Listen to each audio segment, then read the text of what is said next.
आप अस्पताल गए थे तो सोचा पूछ लूं। सब ठीक है ना? देखो हरिप्रसाद, तुम अपनी जिंदगी के साथ में खिलवाड़ कर रहे हो और ऐसे ही चलता रहा ना तो बहुत जल्द तुम अपनी जिंदगी से हाथ धो बैठोगे। तुम्हें ऑपरेशन की सख्त जरूरत है, तो प्लीज तुम अपने फैमिली वालों को बुलाओ ताकि मैं उनका टेस्ट कर सकूं। ये बात तुम्हारी जिंदगी और मौत की है, आज ही अपनी फैमिली से बात कर लेना।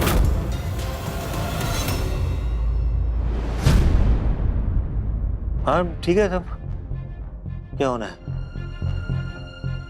ये तुम क्या शुरू हो गया आते ही सवाल जवाब पूछना करिए। मैं थक गया हूँ, इतना चल के आ रहा हूँ अभी। ये नहीं कि पानी पूछ लूँ, सवाल पूछी जा रही हो। चैन से 2 मिनट बैठने दोगी कि नहीं बैठने दोगी? तुमसे तो बात करना बेकार है, क्या बात करूँ मैं? अरे सुनिए, ठीक है, नहीं पूछूंगी, पर कुछ बता तो सकती हूँ। विधि का फोन आया था। विधि और देवजी आज शाम को मिलापनी माता के दर्शन करने आ रहे हैं, तो आज आप वॉक पे मत जाइएगा, घर पे रहिएगा, उनसे मिलिएगा।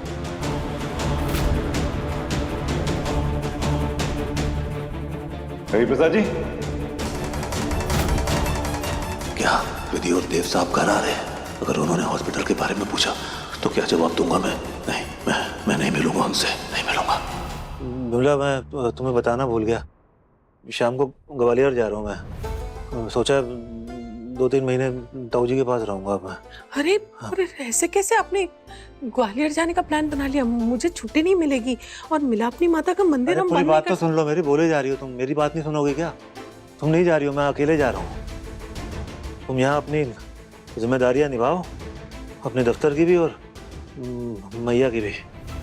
अब मुझे यहाँ अकेला छोड़कर चले जाएंगे? हाँ तो क्या हो गया, अकेला छोड़ के नहीं जा सकता हूँ क्या? विधि की शादी के बाद अभी अपनी जिम्मेदारियों से मुक्त हुआ हूँ मैं अब तो जाके। तो मैं अपने आप जा नहीं सकता हूँ क्या कहीं घूमने? और तुम वैसे भी दफ्तर चली जाती हो ना दिन में, मैं अकेला ही तो होता हूँ। तो जाऊंगा अभी। ठीक है, चले जाइएगा आप। हाँ। आपने विधु को बताया कि आप जा रहे हैं? नहीं, क्यों बताऊंगा विधि को? मैं नहीं बताऊंगा अभी किसी को कुछ भी। मैं वही करूंगा जो मेरा मन करेगा। कि तुम लोग अभी मत मुझे बीच में टोको। ये ऐसे ही हाथ पकड़ के पूरे जिंदगी मेरे को ऐसे खींच के रखा है तुम लोगों ने, कहीं जाने नहीं दिया। अब जाना चाह रहा हूँ तो वैसे बोल रही हो। वो मेरा दोस्त दयाल है ना, बचपन का, तुम जानती हो ना, उसको मिलने का भी बहुत मन कर रहा है, उसे मिलूंगा। लेकिन क्या कि बार बार टोके जा रही हो, जलन हो रही है तुम्हें? मैं अकेला घूमने जा रहा हूँ, फिर क्या तुम बोलेंगे? भाई साहब को गुजरे हुए तो 3 साल हो गए।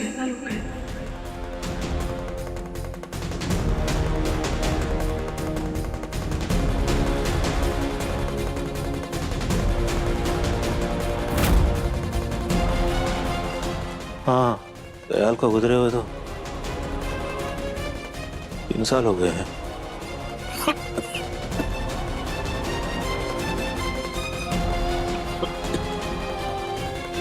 दयाल तो दुनिया में नहीं है। ये इतना अजीब बर्ताव क्यों कर रहे हैं? अचानक क्या हो गया इन्हें?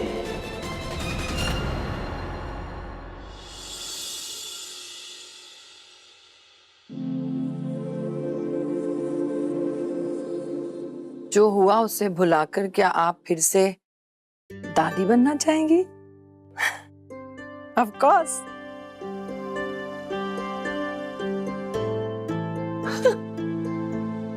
ये तो मुझे पता है। माँ, हम आज डॉक्टर से मिलने गए थे। डॉक्टर ने कहा कि ये सेकेंड बेबी करने का परफेक्ट टाइम है। Congratulations. I'm so happy. देख लेना, ये जो बेबी आएगा ना, वो सारी पुरानी बुरी यादों को भुला देगा और तुम दोनों को खुश रखेगा। हाँ, लेकिन डॉक्टर ने कहा कि नेचुरली कंसीव करना वो थोड़ा मुश्किल हो सकता है, तो आईवीएफ के बारे में उन्होंने बोला है। आईवीएफ मतलब मेडिकल हेल्प। देख बेटा, मैं तो पुराने ख्यालात की हूँ, तो मुझे ये सब बातें समझ में नहीं आती, और अगर तू कह रहा है तो 100% सही होगा। बस जो हो अच्छे से हो। हाँ मम्मी जी, वो हम चाहते थे कि सबसे पहले ये खुशखबरी हम आपको और माँ को सुनाएं, ताकि हमारे बेबी के साथ आपका आशीर्वाद, सपोर्ट और गाइडेंस हमेशा रहे। हमेशा, ऑलवेज। सच्ची पता दिखना इस बार।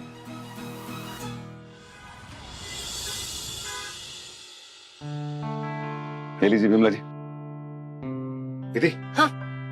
थाली।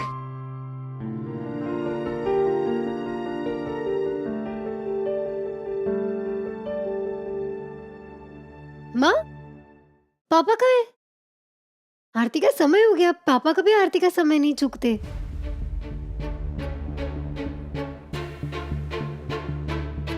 वो आ जाएंगे। आप दोनों शुरू करो ना। माँ, पापा के बिना कैसे आरती शुरू कर सकते हैं? पापा उन लोगों में से है कि आरती शुरू होने से पहले ही आकर खड़े हो जाते हैं। वो बताइए ना, क्या हुआ है? कुछ बात है? पापा क्यों नहीं आए माँ? क्या हुआ? वो दरअसल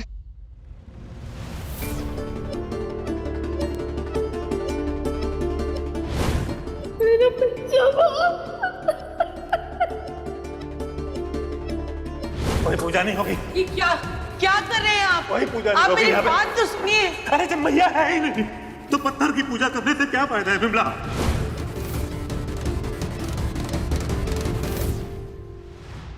जब भी कोई विपदा आई, हाथ जोड़ के सर झुका के मैया के सामने खड़ा हो जाता था। बेवकूफ था मैं, कुछ ठीक कर ही नहीं सकती क्योंकि मैया है ही नहीं। ये सिर्फ एक मूर्ति है और मूर्तियां कुछ ठीक नहीं किया करती।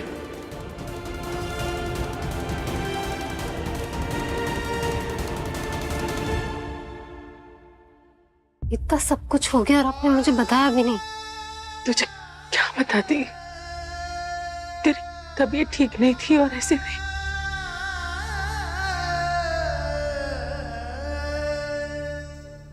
हे भगवान, इतना सब कुछ होने के बाद भी मेरे बच्चों ने आज फिर से अपनी खुशियों का दरवाजा खोला है। बस मुझे शक्ति देना कि मैं उनकी खुशियां बरकरार रखूं। मैं मेरे देव के होने वाले बच्चे की माँ का ख्याल एक फूल की तरह रखूंगी। वो फूल, उसका मुरझाना तो दूर, उसका पत्ता भी नहीं टूटेगा। हे भगवान, बस अब कोई भी खतरा मेरे बच्चों की खुशियों को बर्बाद नहीं कर सकता। मैं देव के बच्चे का पूरी तरह से ख्याल रखूंगी, खास करके पहले 3 महीने। जैसे मैं आपको रोज भोग चढ़ाती हूँ, वैसे मैं देव के होने वाले बच्चे की माँ को रोज अपने हाथों से खाना खिलाऊंगी, उसका पूरा ख्याल रखूंगी। अब ऐसा कोई दिन नहीं जाएगा कि मैं उसकी नजर ना उतारूं, उसके लिए रक्षा कवच ना बनाऊं। हे भगवान, बस मेरे घर की खुशियां और मेरे बच्चों की तबीयत ठीक रहे, उनका ख्याल रखना, यही आपसे प्रार्थना है। पापा जैसे भक्त शायद ही इस दुनिया में होंगे। मैं बचपन से देख रही हूँ, मैंने पापा को आज तक कभी भी माता की आरती छोड़ते हुए नहीं देखा।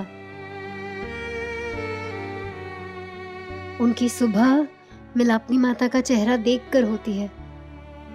जब तक माता को भोग ना लगा दे, अन्न का एक निवाला भी नहीं खाते थे। और आज मेरी वजह से उनका मिलापनी माता पे से विश्वास ही उठ गया।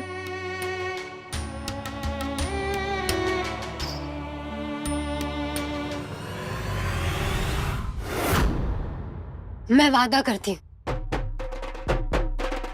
मैं मिलापनी माता पर पापा का विश्वास फिर से लाकर रहूंगी।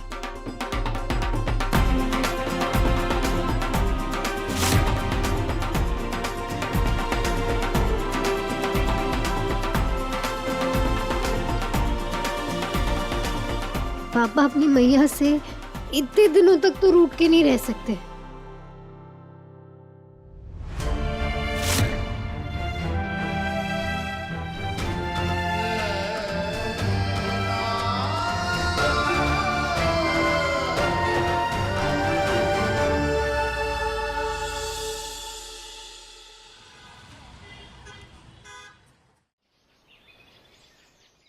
अरे वाह, हो गया आप ready? Very good.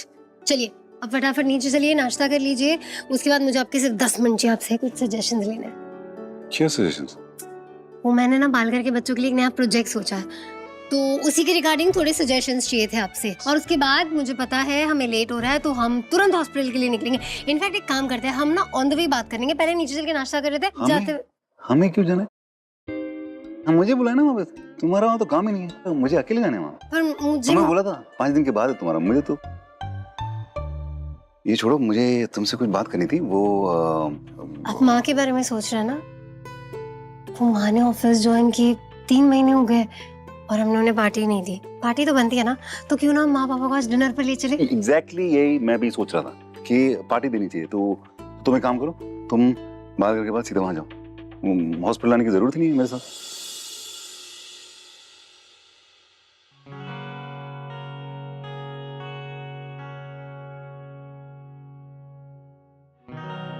Chitra juice P ले चल। क्या मम्मा, अब क्या हुआ? अरे कितनी अच्छी पेंटिंग बनाई तूने। यार मम्मा, मुझे नहीं लगता ये इतनी कुछ खास है। मतलब जब मैं कॉलेज में थी ना, तब मैं अपने स्केचेस को देखकर ये सोचती थी कि मैं इसे एज अ करियर चूज करूंगी, लेकिन तब मैं ये फैसला लेती ना तो शायद मैं बेटर होती। अरे पर मुझे नहीं लगता कि मैं अब ये सब कर पाऊंगी मम्मा। जैसे तू अपने बच्चे को इतने प्यार से और दिल से बड़ा करना चाहती है ना, बस वैसे ही अपने प्रोफेशन को कर, इसे दिल से कर, फिर चाहे कोई भी प्रोफेशन हो वो अच्छा ही होगा। माँ ठीक कह रही है। जिस तरह ये बच्चा मुझे नई जिंदगी दे रहा है, उसी तरह ये पेंटिंग्स भी मुझे नई जिंदगी देंगी। बच्चे की तरह मुझे भी पेंटिंग्स को संभालना होगा।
ये बाल विकास योजना है।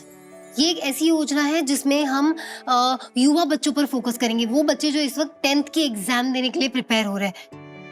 मैंने देखा है बच्चों को अगर सही गाइडेंस ना मिले ना, तो वो अपनी लाइफ में सही रास्ता नहीं चुन पाते। इसीलिए इस योजना के जरिए हम उन सभी बच्चों को गाइडेंस, करियर काउंसलिंग और साथ ही साथ पढ़ाई को लेकर एक जागरूकता बढ़ाएंगे। इससे उन्हें अपने फ्यूचर के लिए, अपने आगे की एजुकेशन के लिए एक स्मार्ट डिसीजन लेने में हेल्प होगी। बिल्कुल सही कहा। मार्गदर्शन ही सफलता की महत्वपूर्ण सीढ़ी है। तो चलिए फिर हम और आप मिलकर बच्चों की हेल्प करते हैं इस सीढ़ी को चढ़ने में। इनफैक्ट मैंने डिसाइड किया है कि मैं खुद सारे काउंसिल मीटिंग्स में बैठूंगी, काउंसलर्स और बच्चों के साथ।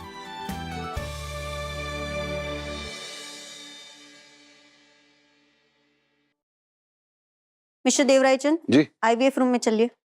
जी।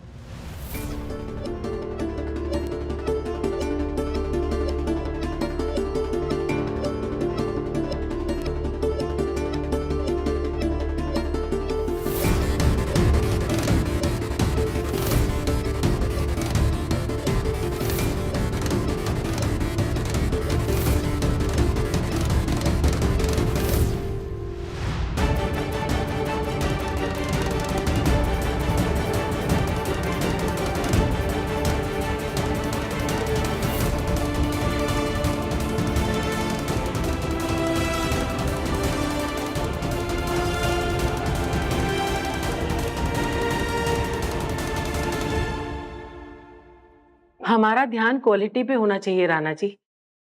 भले ही आपको बाहर से जांच करवानी पड़े, लेकिन ये कंसाइनमेंट बिना जांच के बाहर नहीं जाएगा। एक बार कस्टमर चला गया तो दूसरे का होके रह जाता है, और हम अपने कस्टमर टूटने नहीं दे सकते। आप मेरी बात समझ गए ना?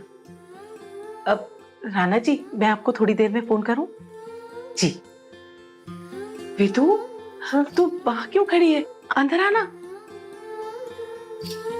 बस अपनी माँ का ये अद्भुत बिजनेस वुमन रूप देख रही थी। ये क्या है? आपके लिए। ये माँ, आपको याद है जब मैं छोटी थी स्कूल जाया करती थी, इनफैक्ट जब मैं ऑफिस भी आया करती थी, अब सुबह सुबह जल्दी उठकर मेरे लिए खाना बनाते थे। तो आज मैं अपने हाथों से आपके लिए खाना बना कर लाई हूँ। घर का खाना, बेस्ट खाना। पर हाँ, मुझे पता आप सोच रहे कि ये आज अचानक ऐसे क्यों, है ना? क्योंकि आज मेरी माँ को बिजनेस वुमेन के तौर पे काम करते करते 3 महीने हो गए। 3 महीने?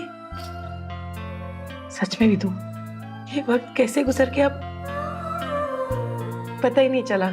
ऐसे ही होता जब इंसान अपने सपनों को हकीकत में बदलने की कोशिश करता है ना, तो वक्त का अंदाजा ही नहीं लगता।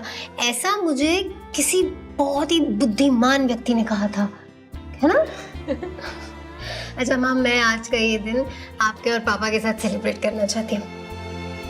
समय कैसा गुजर जाता है जल्दी जल्दी, पता ही नहीं चलता कालूराम ने। ऐसा लगता है कल की बात ही है, विधि पैदा हुई थी, छुटकी थी, ऐसे ही घूमती फिरती थी घर में, दौड़ती हुई। आज शादी हो गई अपने घर में, भगवान की दया से। अच्छा खालू, मैंने तुझे इसलिए बुलाया था यार कि मैं अपनी वसीयत बनाना चाहता हूँ यार। मैं चाहता हूँ तू उसका साक्षी रहे, वो क्या विटनेस कहते हैं ना, तू उसका विटनेस बन जा। और देख, मेरा जो भी है वैसे तो विमला और विधि का ही है, हैं?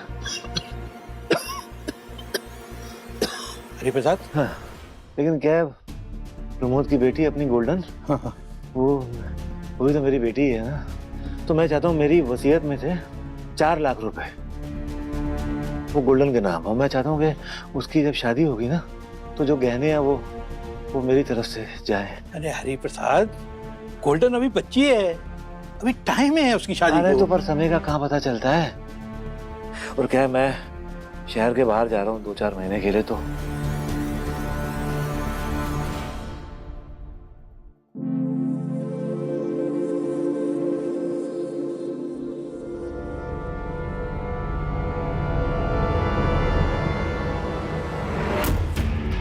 ये तो अंबा मेहता वाला देव है ना?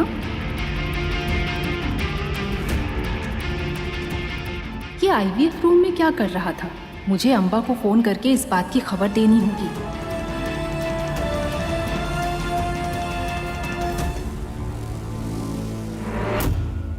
सो मिस्टर देव, आज की आपकी ट्रीटमेंट पूरी हो चुकी है। थोड़ी ही देर में आपको आपकी फाइल भी दी जाएगी, आप कलेक्ट कर लीजिएगा। 5 दिनों बाद मिसेस विधि को यहाँ लेकर आइएगा ताकि हम आगे का प्रोसीजर कर पाएं। Sure, thank you doctor.